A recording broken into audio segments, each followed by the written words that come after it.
Theater of the Mind. Theater of the Mindset.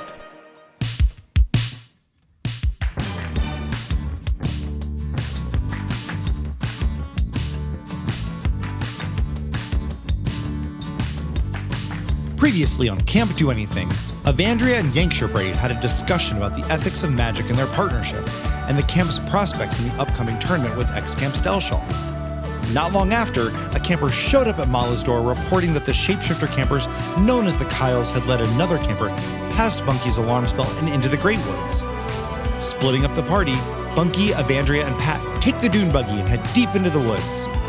It's not long before the trio come across the dangerous forget-me-not flower, which creates a powerful amnesic effect, an effect which they experimentally succumb to one by one.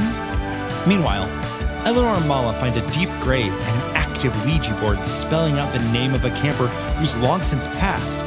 With hands shooting out of the grave, we pick up right where we left off. We pivot to the other three. You okay? I don't feel good. What are we doing here? Pat, Evandria? What? We're looking for Kyles. Forget-me-nots got us. What do you mean we're looking for the... What's the last thing you remember?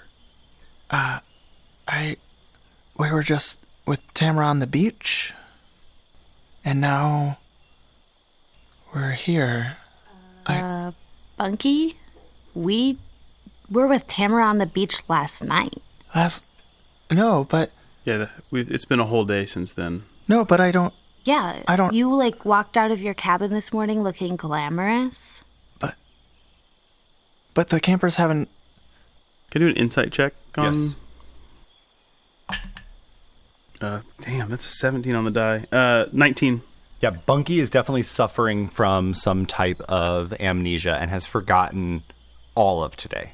Was it... You remember today, right, Evandria? Yeah, I mean... I know why we're here. I lost 30 seconds. You lost a day? I don't... Bunky, you picked up a flower. One of these ones? Yep, Don't touch it. Can I do a nature check on these flowers? Yeah, give me a nature check. 6. You know that these are forget-me-nots, and they are powerful spell components for mind and life-altering spells. And so you're saying I touched these and I've lost a whole day is what you're telling me? That's what it sounds like. I mean, we didn't lose a whole day, but we thought since you're magical that you could touch the flowers and nothing would happen. So you see the glitter on the ground, kind of where you had picked Bunky. You swooped Bunky up before he had fallen down. Kind of the glitter that had kind of exuded from him when he picked up the flower. Evandria, upon noticing the glitter, slowly lets her hand release from the tree and slides her body down until she thumps onto the ground. And she reaches down and grabs a little pile of the glitter and kind of puts her hand down towards Bunky and offers it up. I don't eat it. I don't really know what you do with it, but I thought maybe sprinkling it on you or something. As you say that, you hear a scream in the distance. That's bad. Okay. Bunky, we're going to figure that out. Bunky opens his pouch for Evandria to dump the glitter in. She dumps it in. I'm sorry. I'm sorry for being rude. I was just frazzled. I don't really think you were trying to feed it to me. I just... You're okay. It's okay. We're okay. We all grabbed it. We just didn't know it would be that bad. We gotta go find that scream. Yeah, we're split from the rest of the group. We'll tell you on the way. Great. Yeah. Is this a dune buggyable trip over there? Can I get there faster? Your call. Is it on direction of the path? No. Back towards the path, or it's in the opposite direction? Hoofing it? Yep. Let's boogie. You all start running in the direction of the scream. You are kind of letting abandon to the wind as you kind of dart in and out of trees. It's dark, but you've got your light cantrip. Bunky's glowing himself, and you are ducking and diving through the trees as best you can. and you finally come to a clearing. And give me, all three of you, a dexterity saving throw. 16. 15. 16. I just needed you to beat a 5. I was being sick. extremely lenient because all you're doing is, as you break through the clearing, it's a field of forget-me-nots. Oh my god. Shit, You that are could've- running at full abandon, and as you clear it, thinking that, oh, this is the moment I'm going to be able to really let loose, you just see a full field of purple flowers waving in the night wind. It's separating you from the source of the scream. You're going to have to go around. Okay. Dune buggy? We for sure can't go through, so I guess, yeah. Let's grip it and rip it. We're gonna run back to the dune buggy and make the hard drive. Great. We'll pick up with the other two. The hand claws its way up out of the pit, and it looks like this corpse that has not seen any moisture in a century. You can see the bones underneath the skin. Its face is sunken. Its eyes are hollow. When it opens its mouth, it has no tongue. It makes no scream. As it opens its jaws wide towards you, it shambles as it pulls itself up out of the grave, and it's going to make a swipe at Mala. You take 6 slashing damage. That's its first attack. Its second attack, you take 9 more slashing damage, and its third attack does an 11 hit. No. Great. The third, as it takes its longer, larger left hand and tries to grip onto you and pull you towards the pit, it fully gets out of the deep darkness that it crawled out of and is going to make its way away from the pit. It is now fully beside you out of the pit. Mala, go ahead. Is it just like shambling corpse type appearance, or is there something It has like grandiose about decrepit. It has like some decrepit clothes, but nothing that is distinguishable. Like half a shirt, like a pant leg at its ankle, but nothing that is like distinguishing it as anything specific. It has all its limbs and everything. It has all of its limbs. It looks more zombie-ish than skeletal, but in particular like a very dried out zombie, more than like a decaying zombie, if that makes sense. I'm going to switch to my trident, or actually my longsword, pull it out, and I'm going To start your turn, make a Constitution saving throw. 16. The air around this creature is dry, and you feel your throat get scratchy. You resist whatever it is that's sucking the moisture from it, but you know that being in close proximity to this is dangerous. I'm gonna yell out to Eleanore. It's like, don't get too close to it. It's doing something to the air. It burns.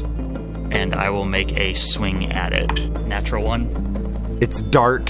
This creature has just sucked moisture from everything around it, and your sword goes wide as it just is too much. So much is going on. You weren't expecting something to come out from this hole, and you miss. Bonus action, lay on hands myself for the full 10. Great. And then I will have Jar do the help action as his free action for Eleanore. Great. So you'll have advantage on your attack. Okay, so what I would like to do... So Eleanor rolled a 1 for her initiative. She is super frightened, and she jumps back and is trying to scramble with both her hooves and her hands. And because we know if she has to use both at things like climbing or anything athletic, she's not good at it. So she's like scrambling and like falls over. And she watches Mala get attacked, and Mala say not to get near, but she doesn't have time to like ready her bow and pull back and everything. So she, with one hand, grabs her machete, and with the other hand grabs her flask of holy water, and she scrambles over, makes an attack with her machete, and then as her extra attack or bonus action, she uses her mouth and pops off the cork of the holy water and splashes holy water. Yep, go ahead and make your attack. You have advantage, by the way. Yes, I got it. 15. That is a hit. Cool. And you do have sneak attack since you had advantage. Oh, hell yeah. Okay. So that's 10 with my machete. Okay. And then what happens when I splash holy water? You splash holy water on it, and two things happen. The first thing that happens is the water immediately evaporates. Every source of water near this creature is immediately absorbed. It is an incredibly dry space. So dry that you must now make a Constitution saving throw as your throat constricts. You feel incredibly thirsty. 9. You have one level of exhaustion. Okay. As you were just overcome with this extreme desire for thirst, which just means that every D20 roll will have a -2 to it. The water, though, still does take effect because it has absorbed this holy water. And you see its skin start to boil and writhe as it pushes back at this holy water. This creature has natural immunities, and those are all wiped clean. So all of the fire and poison immunities are all gone from this creature. Mala, that was holy water. It should do something. Let's kill this bitch. The three of you are riding your dune buggy out around the field of forget-me-nots. Pat, give me a dexterity saving throw. So I can, as the driver of the dune buggy, I can use its dex and get advantage for evasive maneuver. 14 on the die plus 4, 18. You are going as fast as you can to get to the source of this scream, going around the field of forget-me-nots. Come on, come on, come on! And at the last second, see two people in your way. So you swerve the dune buggy out of the way. Do you want to keep going or do you want to stop? Can I see who it is? Or is it obvious enough do I know these people enough to be able to tell them quickly? You would recognize them. It's hard to say the word recognize them as, because they are changelings, but you immediately know them to be two of the Kyles. Kyles! The hell are you doing out here? Oh my god, please, quickly, help us. What are you doing? We came out here, we wanted to summon Cassius. We summoned Cassius. You wanted to summon Cassius? One of the campers said that they were his relative, so we wanted to summon him. Get in the buggy! Which camper? Raven said that he was Cassius's relative, so we came out here to summon him. We posed as Eleanore, we came out here to summon him. Who's we? Just you two? Our cousin, and then Raven.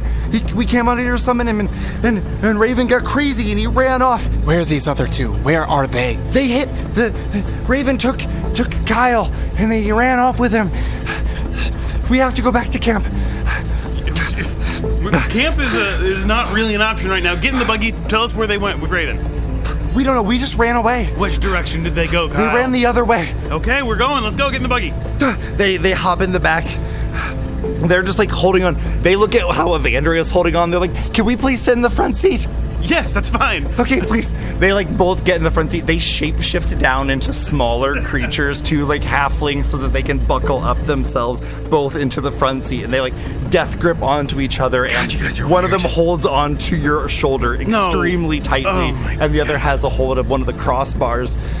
Okay, we're ready. Kyles. Ready? Yep, Bunky's holding on around the handle by the front window since there's now not a seat for him, so he's just kind of dangling out the window as And we go. Evandria's still on the top, and as they start to accelerate again, she lets out her battle cry. It is going to attack Mala again.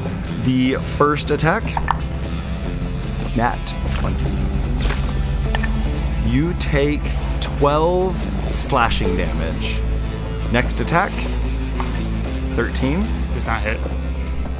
It tries to get a grip on you after getting a serious blow, but you get your shield up. Nothing makes you get into a defensive position like hit in the gut. And the third swing is an 8. That will miss. I just smack the hand away at this point, like break it a little bit. This decrepit old corpse. You knock it pretty far away from you. You are now out of melee range of it. It is your turn. I'm gonna throw a firebolt at it. So I'll summon a fire along my sword and stab it towards it and launch it from the tip of the blade. Great. It's a natural 2, so a 7. You launch it towards it, but it goes just to the side of it as it is a little thrown off balance, which somehow also makes it a little bit more dexterous as it loses balance and the fire that you shot to it goes just to the left. I'll sprint back the full 30 feet, and then I will have Jar try to pin it down. It's not going to grapple it, but just slam into it with an attack. Yeah. 13? Meets it, beats it. Okay. That is 5 fire damage. Great.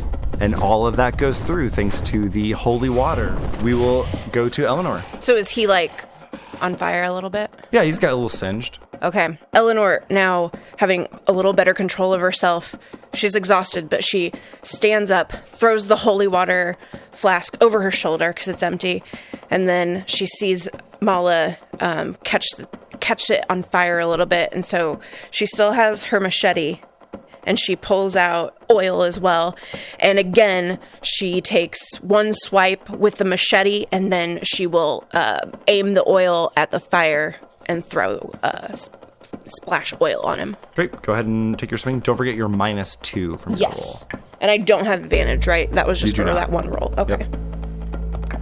So 20. Great. That's a hit. She gets sneak attack because Jar is in melee range. Yes.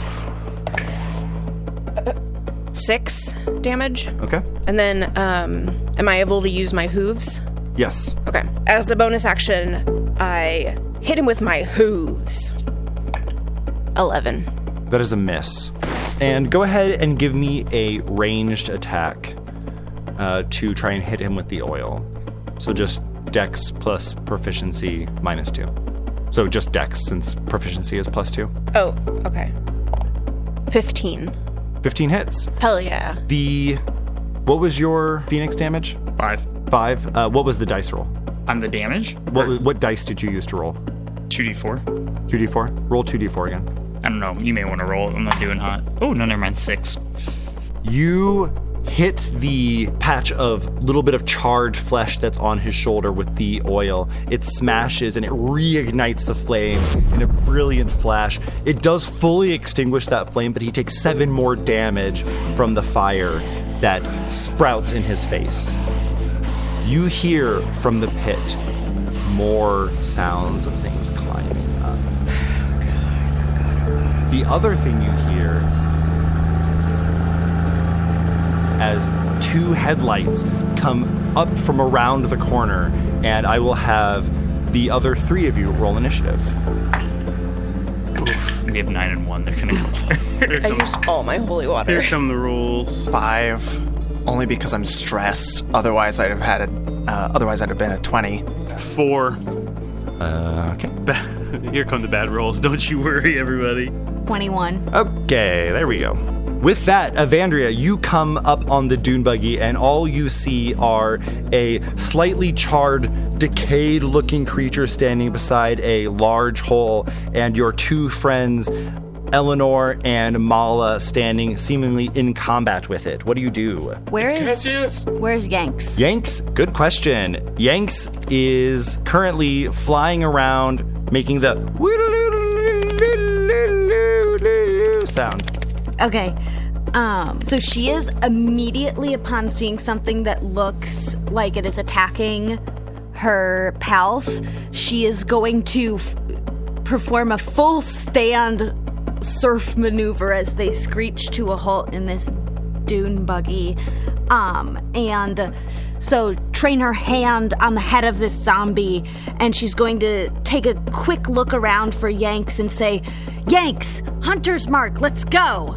He finally has been given some orders that he understands, and he zooms down and grabs the small wisps of hair that are still on the zombie's head and starts to yank it back, exposing its throat. Perfect. And as he does that, she takes from her belt 2 of her daggers and she throws both of them seemingly simultaneously, but there's one slightly ahead of the other.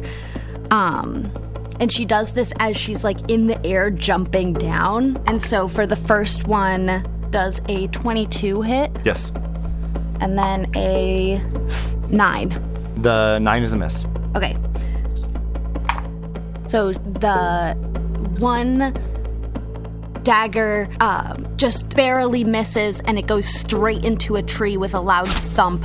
And then the next one hits its mark and does 10 damage. Nice. As it slices through its throat, there's not enough moisture or collective sinew there for it to really hold on, and Yanks is pulling with everything he's got, and you hear just a ripping sound as its head is completely separated from its body, and the body itself just kind of tumbles down into the pit, and you do not hear, for the 3 of you who have just entered into this space, you do not hear a thump as it falls into the pit. So as she now has thrown both daggers, she comes down into a roll and stands up, and she is now right next to the dune buggy, but she's standing on the ground, and she turns to both Kyles and she says, "What on earth have you done? Stay there." Okay, we won't leave. We won't leave. We promise. And that is her turn. 2 more pairs of hands crawl out of the pit as these creatures, similarly resembling the one that has just fallen down into the pit, rise out from underneath the ground. So there are now 2 more zombies standing before you. The first one will attack Mala. My highest roll is a 14. Oh, miss. Okay.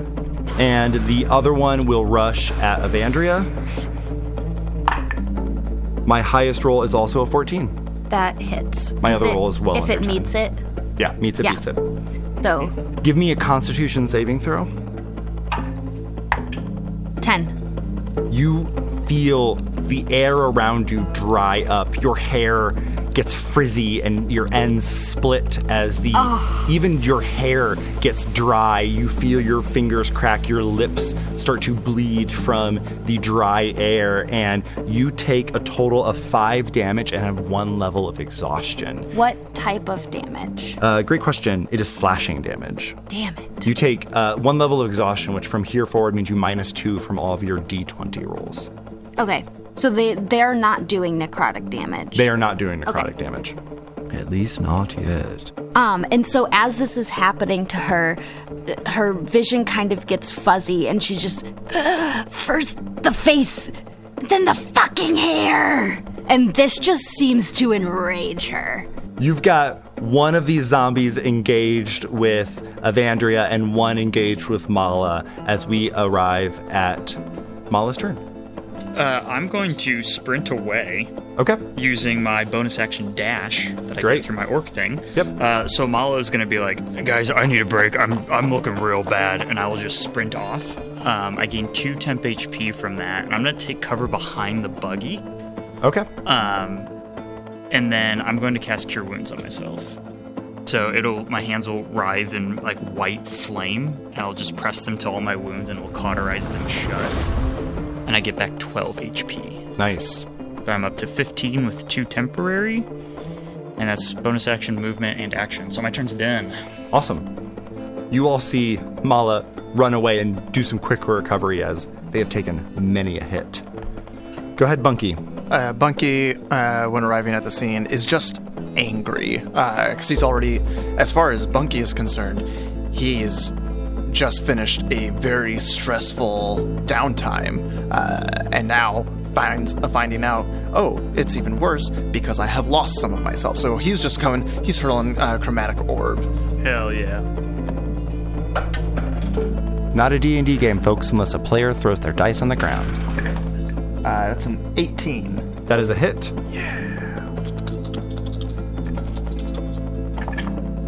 It's going to be 8 lightning damage. Bunky waves his arms, and 10 tiny marbles of light circle around him before all combining into just a single orb that he throws at the zombie. The lightning hits it in the chest, and the sparks writhe around its form as it kind of jolts and its muscles tense up, and it takes 8 damage. Go ahead, Pat. Pat would like to... Pat wants to ram one of the zombies and continue driving in the direction of wherever the hell Raven and the last Kyle went. Okay.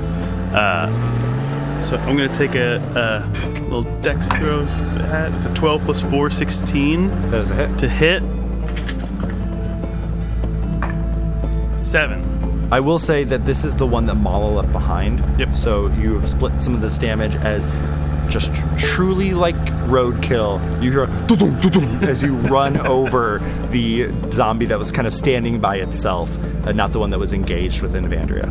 We've got another job. We'll be back. Pat looks at Bunky and says, "You coming or you staying?" I'm gonna help them out. Heard. Kyles, you gonna take your questing ritual again? Flies out. As he's leaving, I toss him my warble marble since I know he does not have his. Because now I'm like, we need to have contact. Pat, take this. It's a 19 on the die for my athletics check to grab it. Yeah, you snag it out of the air. Eleanor. Eleanor takes her machete and just starts hauling ass toward Evandria and the zombie that's with Evandria and takes a swipe with her machete. 20. That is a hit. 11 points of damage. Nice. She just takes a swipe and she keeps running, and she runs towards the large pile of dirt, and she reaches down, grabs a shovel, and she just starts shoveling dirt and throwing it behind her into the hole, if she can hit it, and then also using her front hooves to scrape at the dirt pile like she's a cat covering up shit, and get the dirt into the hole. And she just starts filling up the hole because she's thinking, if these things keep coming, I don't know what to do. As you're doing this, the dirt is going into the hole and you're not hearing it hit the bottom of the hole. This kind of tells you that there is something magical happening with this hole that you need to fix to close it. Okay. Evandria. So there's the... One in melee engaged with you right now. It has run up to you. Okay. So she takes in her hair, braided into her braid is a rope, as she always has. And so she reaches back and undoes this rope and throws it up over the tree and uses the rope to almost gymnastic style, like, you know how they climb with their arms? She does that to get up and above to get a height advantage on this zombie, hoping that will allow her to get within the range to use her weapons. Yeah. And so, is that an action then? No, that's all. It's just my movement? Yep. Okay. So as she does this, she's fishing around on her belt trying to find more of her throwing stars. And so she grabs 2 of those, one with her pointer finger and then one with her ring finger. And she launches the first one using her pointer to kind of flick it down, and it spins in the air like a blade coming towards the face of this zombie that is looking up at her as she has scaled this tree.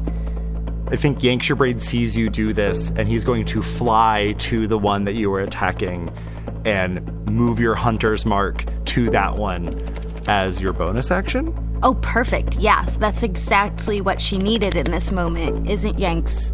It is. So that's why intuitive. We're team, no magic. Team, no magic. Wait, Yanks! Oh, sorry. So she flicks that, which is 12. That is so a it does miss. not hit, but she has her second one on that ring finger, and so transitioning that over to her pointer finger, she's able to flick a second one shortly after, which is a 19. It's a hit. So the 15 damage to the face of this zombie as it just completely shears into the zombie's face at about the nose level. The zombie that you just hit, now not having anyone in its range to attack, is going to go after Eleanore. I got a 16 and a 24. Both hit. I rolled double ones. It got effective hits on you, but they weren't effective at hurting you. You take a total of 8 damage. The other one is going to go and make its way to Bunky. It's taking its claws. It sees you as a small creature. It thinks, surely I'll be able to. It doesn't think a lot, actually. It's going to just try and attack you as a small creature that it thinks it can go through quickly. It gets a 13 as its highest number. That hits. You get 7 damage. Bunky rolls back, and reliable as ever, Evandria's glow-up expands, illuminating the space more than it already was by the light that she attached to Bunky earlier, granting him 4 temporary hit points. Mala, you're up. Mal would like to run for the Ouija board after Eleanore yells out that something magical is going on, but on the way there, we'd like to pull out the longsword and take a swinging strike at the zombie that Evandria is engaged with. Son of a fucking bitch, a 3. 1, 2, 3 on my attack roll, so I got an 8. You're pretty sure that these zombies don't have a lot of intelligence, nor can they talk. But is it laughing at you? Is it laughing at you? I feel embarrassed. Just slap it. No damage. It's holding its yeah. You slap it, it doesn't do any damage. What does Jar want to do? And then I will command Jar by just pointing and be like, please fix this, and have it attack the one that Evandria is engaged with. Oh, he can hit. That's an 18. Great. And it'll take 8 fire damage. It's looking pretty bad. Its arms are being barely held together. It's looking pretty rough as Jar starts to claw at it, leaving streams of fire behind in its flesh. Get it, buddy. And then when I get to the Ouija board, I would like to interact with it, and I want to just move we're calling it planchette. Planchette. I'd like to move the planchette and spell out, please stop. You spell out, please stop, I think probably mumbling as you're spelling, as so many of us do. And it immediately takes over as you finish that last P and I keep stop. my hand on it when it takes over. And it goes to F-I-N-D-M-E. F-I-N-D-M-E. Oh my god. It's saying to find him. We need to find Cassius. Bunky. So maybe Cassius will help us. Bunky's gonna position himself between Mala and the tree of Evandria's and cast Blade Ward on himself. And so the light around him shimmers as some of his glitter poofs around him. Pat, in the dune buggy. All right, so who the hell's Raven? What the hell's going on? Raven's a new... Eyes open, we're looking for people! Raven's a new camper. They said that they were a relative of Cassius. I don't really know what's going on. What are you crying for? You took the questing ritual last year. Open it up, let's go! This is so much. We didn't know. We didn't know raising someone from the dead would be a big deal? We just thought we were going to talk to him. We wanted to find out what happened to him. Christ. Which direction? Where are we going? They ran towards and they point in the direction of the field. Rips the wheel, keeps going. You finally arrive at a different portion of the field than you had originally gotten to, and you see that you see 2 figures at the edge of the field. One of them is grabbing handfuls of the purple forget-me-nots and ripping them out. They have a mask over their face, and their eyes are blank. They are not really registering. They don't seem to be aware of what's going on, despite the fact that their body is frantically moving. Their face doesn't have any sort of determination on it. The other figure is a couple feet away, kind of crying and saying, please, just let me go, please, I promise I'll do anything. And the figure turns its head sharply, jerkingly so, at almost a far angle, far more than what would be comfortable, and says, Wait here. Is the crying one Kyle that I would know from camp? Great. And I don't recognize the other one. No, the other one has short cropped black hair. It is just at chin length. They are wearing like all black leathers and a long black cape. Their hands are covered in dirt and debris from the flowers as they kind of pour through, as they rip out more and more of this plant. All right, hey, goth kid, what's going on? They turn their head towards you, immediately make a charisma saving throw. 4. I'm assuming that fails. Yes. Can I use my second wind to use tactical mind? Yes, to that's add a what D10, it is. Or would that even get me? Yes, that will, yes. If it does what it needs to do. It's a 9. 9 total? Yep. You just need to beat an 8. Pat digs fucking deep and is like, no, not charmed again. Fuck off. It is a frighten that kind of originally comes over you that you were able to kind of shrug off as this creature continues to dig while looking at you, completely able to control this body while looking at another direction. And it says, "What are you doing here? Find me! Find me!" Seem to have. Are you Raven? Find me! Find me! Pat walks forward and pulls out his crossbow. It's like, okay. Stay back! And it pushes away from the flowers and immediately grabs Kyle and holds it down, and it pulls a knife from its pack and is holding Kyle hostage. Kyle starts crying. Sure, of course. Kyle's. What the fuck? Okay, put the crossbow down. What do you want? What do you want, Raven? Find me! Find my body! Not Raven! Kyle says, "It's not Raven! It's Cassius!" Okay. Where'd Raven go? I have Raven. Raven is here. Okay, so where's Cassius? I'm Cassius. Jesus Christ. Pat has a 0 intelligence. Kyle says, "Raven's possessed. Raven's possessed, Pat." Christ, you fucking Kyles. You fucking Kyles. What happened to Cassius? Raven's eyes look into the field of forget-me-nots. Oh, no. Find me! Pat walks in. Pat walks in. Immediately give me a Constitution saving throw. It's a 12 plus 5. It's a 17. Doesn't beat it. I'm going to use my second wind for tactical. So that'll be a 21. 21 is going to beat it. You start making your way through a field of these purple waving flowers. You feel that sense of lightness come over you again and are able to push it down, push it away, being more familiar with what to sense for. Now with your druthers about you, what do you want to do now that you're in this field? I want to pull out the longsword and start macheting my way through flowers. Every time you chop through those flowers, a little bit of purple sap is left behind on your sword. Okay. As you just start chopping through these flowers. I'm looking for the body. Give me a perception check. That's a 3. You do not, at this moment, find the body. Eleanore. Oh gosh. Oh, can I have been at that point? Very sorry. Before you go, Pat, as he's chopping through, looking for the body, he's like, "Oh shit, the marble! Fuck yeah! Thanks, Bunky." Hollers over the radio and just says, "I think I know where the body is. It's over at the field of Evandria and Bunky. I'm doing my best, but maybe some more people. Raven's here. The other Kyle's here."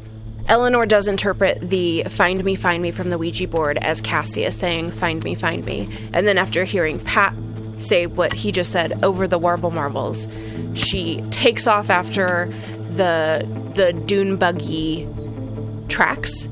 And while she's running and looking for the dune buggy tracks, she is also like glancing around as she runs, looking to see if she does see any grave dust, which is a plant that grows at grave sites, just in case, because she doesn't know for sure that the body's there, just what Pat said. So that's something that she is actively looking out for as she is running along the dune buggy path. Give me a perception check as you run along looking for these flowers. I don't know if it would give me advantage, but it is something that I love that. I've been It definitely growing. gives you advantage. It's like a mossy flower. I think it doesn't have a lot of stem. It's like a gray color. It's more like a heather that it like is barely off the ground. I got a nat 20, but I do have to take away 2 for exhaustion, so 18. Great. You are booking it through. Normally, I think it would be difficult for someone to be running at the speed at which you're running and scanning for flowers at the same time. But as you are barreling along, you are following the tracks perfectly, looking for these small gray flowers. You do not see any of them, but you do start to see these purple flowers that have knotted petals all up along their stem. With your extensive experience in the garden, you recognize them as forget-me-nots. They're fairly rare flowers. And you quickly come upon the same scene that Pat did with Raven holding the last Kyle hostage and Pat in a field of forget-me-nots, hacking away at them. Pat! Yeah, this sucks. Do you know what's going on? These are forget-me-nots. Yeah, no kidding. I'm trying not to forget. I don't really have anything that can help him, so maybe I just start screaming out things I know about him so he doesn't forget. Yeah. You got a sword! You're very brave! Your parents own an REI! Evandria. From the tree, does she see anything? You see everyone below you. But, like, can she see all the way to the field or not? Yeah. Okay. So, Not like super distinctly. I don't think you see people, but you can see the field. okay. So, as she hears the note of, it's saying, find me, she stares into the pit and contemplates dropping in to find the body. Just as she does that, her warble marble rings, and she's luckily given the information that the body is most probably in the field. So as she starts to slide down the rope to drop into this pit, she, at the last second, uses the rope to pull herself to the side and instead pulls out her hand axe from the very back of the belt that she has and instead just throws that as she is falling. Kind of like she's sideways in the air right now, and she's able to throw with her right hand from below her body as she falls onto the ground and rolls the hand axe towards that zombie. Go ahead. The last zombie that's... There's 2. Okay. Towards the one that Yanks Your Braid is currently circling around. So that's a 15. That is a hit. And that does 6 damage to that one. You have your hunter's mark on this one. Does 11 damage to that one. And then as she does that, she says, Yanks, please, Hail of Thorns. He says, on it! And he grabs the needle from his side and begins piercing its neck as fast as he can, trying to make a little stitch pattern. He's seen some kids doing cross-stitch today, and he thinks he could do it on its neck. I'll make a dexterity saving throw. I failed. Is anybody within 5 feet of this zombie currently? We'll say they're both pretty close enough to take a hit. Would that include the hunter's mark as well? No. Okay. So that would just be 6 damage then. Yanks Your Braid starts darting between both of them as he uses the Hail of Thorns, as he just starts stabbing both of them as fast as he possibly can. They both take 6 damage. And I think that as he's doing that, she's come to a roll and come out of it, because it does require her to also be casting of some sort magic for Yanks to be enacting what she wants done with the Hail of Thorns. And so I think he kind of feels that as well as that is happening. I think he is starting to glow a little bit as he is moving faster than he normally can. Whether he is aware that you are doing this is another story. Okay. seeing that you have hit it with the hatchet, the zombie closest to you charges at you and just starts clawing at you with all of its force. All 3 attacks at you. 2 of them hit. 1 over 20, 1 a crit. The other is an 11? No. Right. You take 11 damage total. So for that final hit that that zombie gave, she seems to take the hit, but her skin flashes that bright white and then back to like almost a blacken as it just kind of heals over, and it looks like she didn't quite take as much as that slash might have originally been. The rest of you see almost like a wild animal cornered. It is just ravaging at her with everything it has. It doesn't look super healthy, and so it is giving every last bit of energy it has to try and take her down with it. The other one will continue to attack Bunky. Last round, I forgot they had 3 attacks. Every single one of them is above 16. And one of them is a crit. I'm only resistant to poison. Necrotic's gonna do full. Is that what you did for your Blade Ward? Blade Ward, I have resistance against bludgeoning, piercing, and slashing. So 2 of these hits are slashing, 1 of them is necrotic. Bunky, you take 8 slashing damage, halved to 4. And 6 necrotic damage. Bunky's down.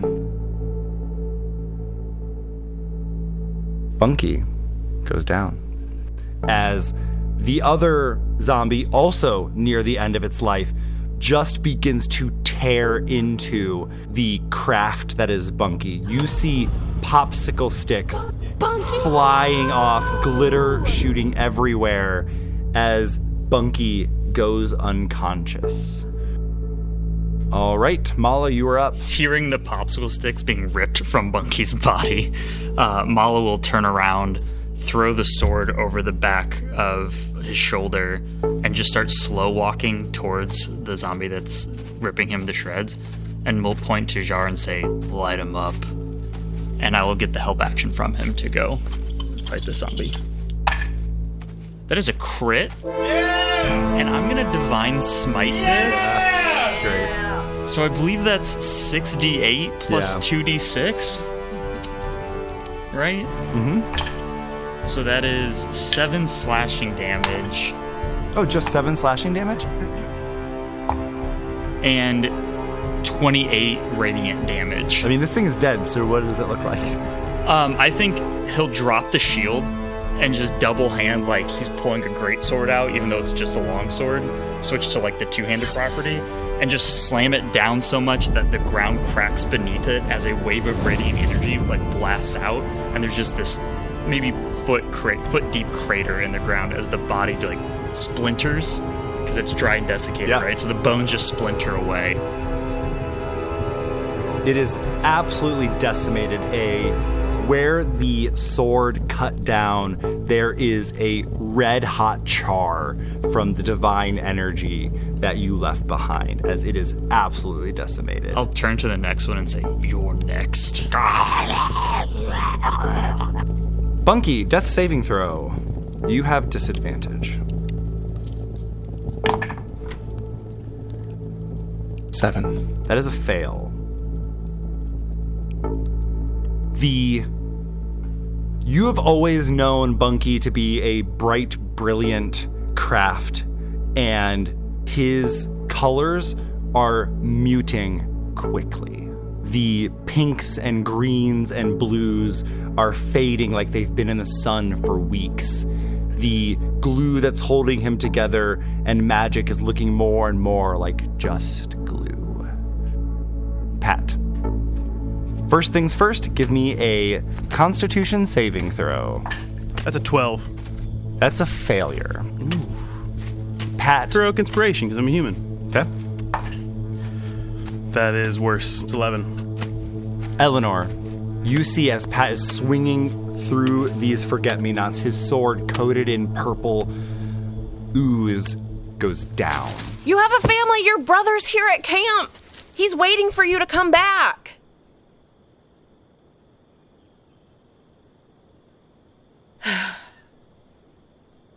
Find my body! He stabs Kyle. I don't have time for this right now. Eleanore has her machete. She runs into the field and starts slashing. You feel nothing. I'm Faye. You have no reaction to these forget-me-nots. Hell yeah. I didn't know that. You did not know that. You've never been around a field of forget-me-nots. This is a revelation for you. Eleanore, she jumps in just ready to try and stand against this forgetting. And then she just stands there and she looks around and she closes her eyes. Hell yeah. And she runs to grab Pat and pull him out. Give me a perception check. With advantage. 16. As you grab Pat, not but 20 feet away, you see a small patch of grave dust. I grab Pat, I throw him over my back, and I hurry over to the grave dust, and I start moving it aside. As you move it aside, there is a collection of bones just a few inches below the dirt. Okay. I start collecting them, and I'm sure I have a bag on me. Can I assume that? I pull a bag that's connected to my quiver. I pull the bag, and I start gathering the bones and putting them in there as carefully as I can. And is there anything else around the bones? You see, like, decayed leather and a dagger underneath the woods, kind of as you're underneath the soil, as you're kind of pushing across. It is clear that Cassius found his way somehow into this field and died here and just kind of slowly decayed in this field of forget-me-nots. Oh, okay. So Eleanore has gathered the bones. She also goes ahead and gathers as much of the grave dust as she can because she knows that this plant can be brewed into a potion of resistance specifically for necrotic damage. So she's gathering all that too. She checks on Pat and then hauls everything out towards Raven and Kyle. As you clear the field, Raven pushes the now bleeding. It looks like it was like a shallow wound. He is, of course, crying like it is a deep, deep cut. Fucking dramatic. Classic Kyles.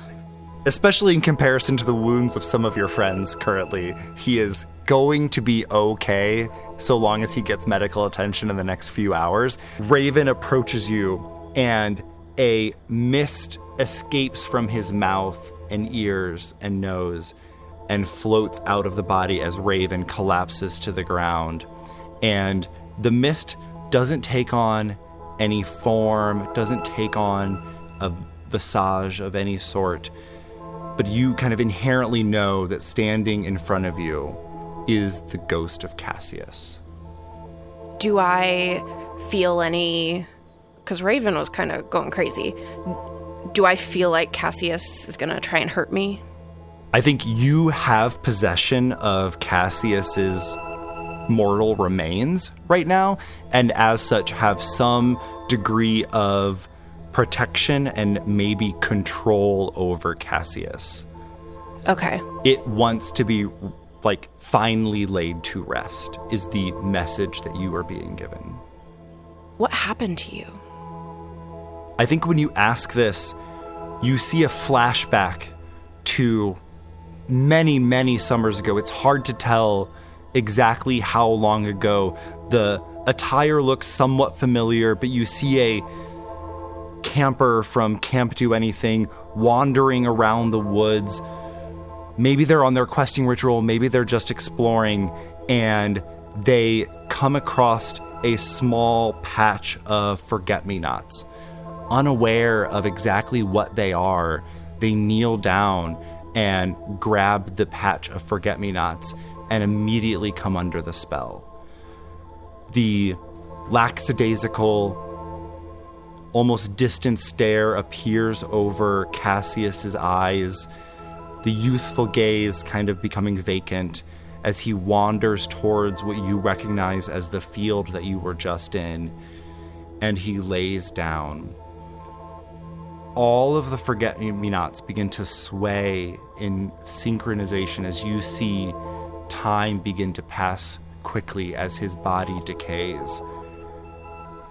Forget-me-nots are an incredibly powerful magical component, and when distilled can be used in powerful spells to affect, like a precise knife, exactly what you want them to. Do you want to erase a bad memory? Do you want to forget a horrible event in your past? When left to the wild like this, completely exposed for a long period of time, the magic of the forget-me-nots can run rampant and wreak havoc essentially on a person's historical timeline, making things fuzzy.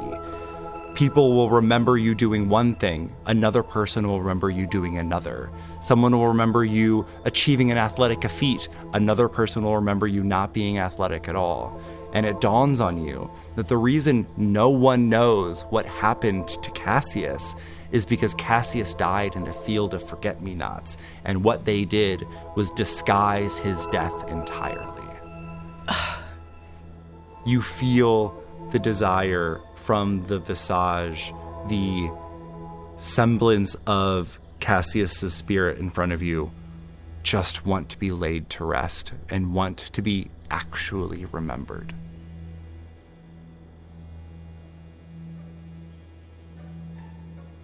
Pivot back to Evandria, who's still in combat.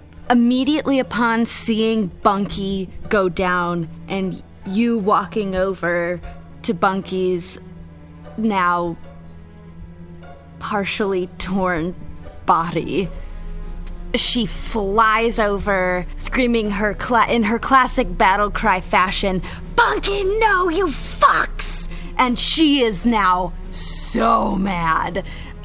So she immediately throws both of her hands onto Bunky, like desperately trying to put the pieces back together, and is attempting to cast healing hands and push any healing into Bunky, like heating up her hands to heat the glue, to attempt to remelt the hot glue and stick his little popsicle sticks back onto his body. You hear Yankshire Braid go, "Clear!" Go ahead and roll Cure Wounds, or go ahead and roll your healing.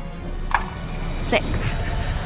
You get 6 health back. After she has pushed whatever she can into Bunky, and he seems to be coming around even slightly, she grabs him and darts back to her rope and quickly climbs back up it while holding on to Bunky in an attempt to give both of them a safe haven up in the tree. Great. You are now safely out of reach of the last zombie. It has one option. It looks at the last remaining individual who's on ground. I'm already pointing at him, ready for it. It is a duel. It's too dumb to point back, so it's just going to charge at you. I rolled an 8, a 2, and a 13. The 13 becomes an 18. Does not hit. My AC's 19. It is trying its hardest. It is on its last limb. Slapping them away. You might not have hit every round, but they are failing to hit you this round. The determination has hit. You are a new person in this moment, and we are back to you. I will command Jar to again and just light him up, fire wreaths him with the help action, and I will swing. That is a unnatural 20. That's another hit. And I will smite again with my last spell slot. For 5 slashing and... Oh, sorry, that's 9. 7 slashing and I think it's 16 radiant. How do you want to kill this one?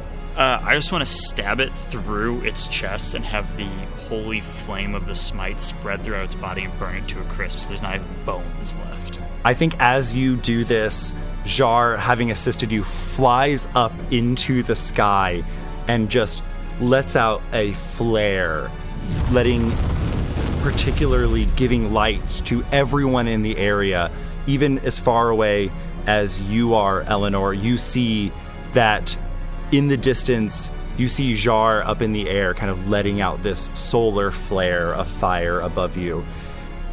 As you have burnt this last one to a crisp, the smoke coming up from the pit itself starts to clear, and it looks like just a normal hole now. The smoke stops coming up, and it begins to look just like a normal hole, and the Ouija piece, the planchette that was spelling out "Find Me," just ends in the middle, back at the little sunburst at the bottom, and goes inert. It's safe now, Evandria. Is Bunky doing okay? You did so good. Bunky, are you back with us? Bunky's eyes roll back and forth a little bit. The color is coming back into his pipe cleaners, but Bunky is struggling. I'm here. Thank you. I'm missing. I'm missing. And Bunky just keeps repeating, "I'm missing," over and over again for a few minutes. I'm missing. Bunky, you're here with me. And she drops down from the tree, still holding Bunky, and they both land on the ground in front of Mala. Let's meet up with the rest of the group. We can figure this out together. We've gotta find them.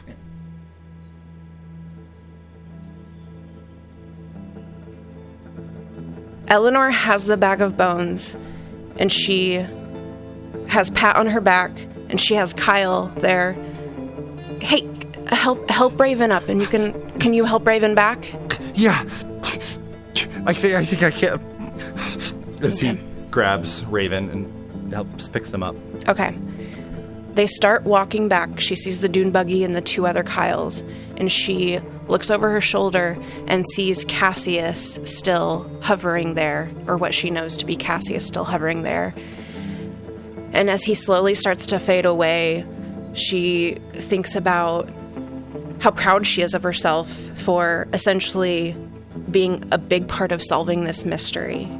She thinks about how she just found these forget-me-nots, and she hopes that she's able to, maybe with the help of Wendell, manipulate these forget-me-nots to reverse what they normally do because she's not affected by them, and maybe that'll shine a light on those missing memories that she's haunted by. She also thinks about her heritage and how she really wants to find out, even if it doesn't have to do with the memories she's missing, just what happened to that entire generation of male centaurs from her eminence. And she thinks about, even if she never finds out about that, she feels so confident and grateful and happy that she is helping Cassius and essentially his heritage. She's helping his family be at peace as well as Cassius. And she feels a warmth start in her chest, and it spreads out all the way to her fingertips and her hoof tips. And she feels herself get stronger and become a level 3 rogue.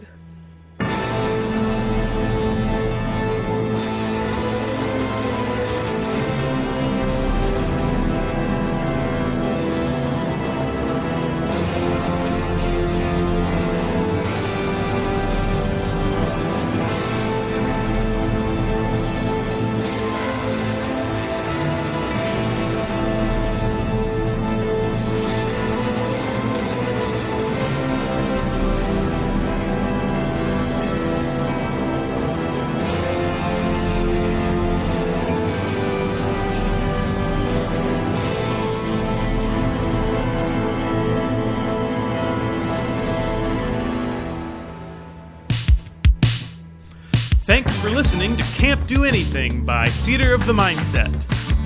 Your actual players this season are Eric Marquis as Bunky, Kayla Tennessan as Evandria Heals, Jamie Rich as Eleanore Shadowmane, Evan Kalember as Mala Gora, Nick Traeger as Pat Patterson, and your kind and generous GM, Justin Gerardot.